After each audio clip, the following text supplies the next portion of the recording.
really excited to see new people because it's my mission to know all the poets in Augusta and the CSRA. So I'm going to talk to you, Roger and Gail, and you wrote very well. And y'all did a great job too. I'm really impressed. So I'm going to talk to you. If you Google Augusta poetry, you will find what's going on in Augusta. Now you know that there's some things left off that I've learned today. So I'd like to know about the Senior Poets Circle or Corner?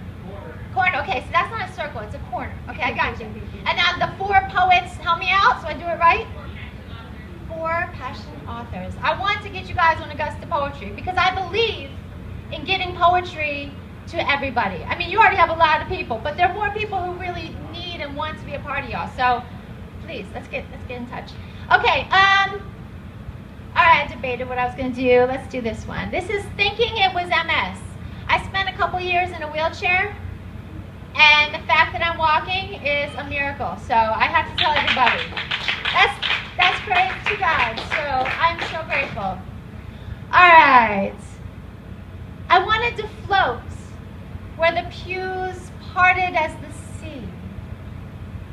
And the wedding well-wishers rolled back the waves for me, displaying the beauty of dry land. And Tom held out his hand at the aisle's end. It wasn't for the waves to dry up, they prayed, but that we'd be saved when the drowning waters collapsed in on us too. When the earth moved too fast and the past pushed us into today, a postcard eternity we imagined that day.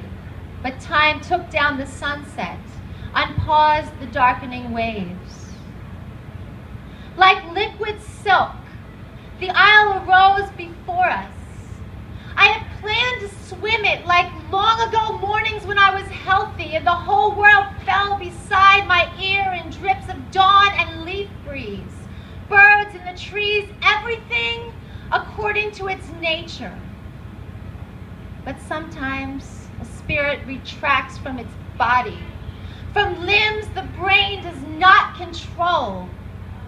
Instead of moving elegantly, tides of wind through my hair, I cried under my veil. He loved me though my body was failing. I was frail in his arms at the wedding. My dress hung from my shoulders like a nightgown. And I knew, he knew I was wasting away, that maybe one day he'd watch me die. And I realized quickly, we are not little gods. We walk or sit by grace. Our very conception was beyond our control.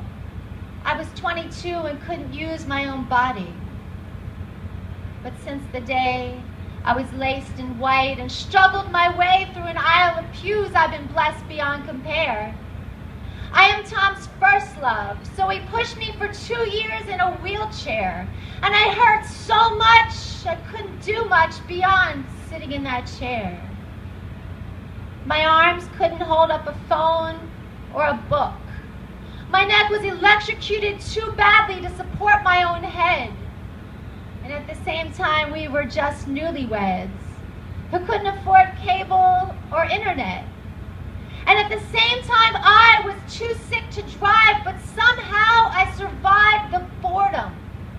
And then I was blessed to birth our first, and I found myself playing on the floor in his colorful world. His stroller till he turned 1 was Mommy's lap and my arms in my chair. But the lame will walk, and the blind will see.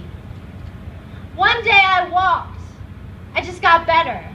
They said I could only get worse, so you can imagine I was surprised. And as I proclaim these words, I am well enough that now I thrive. It can only be a miracle. We surely dare not waste our lives.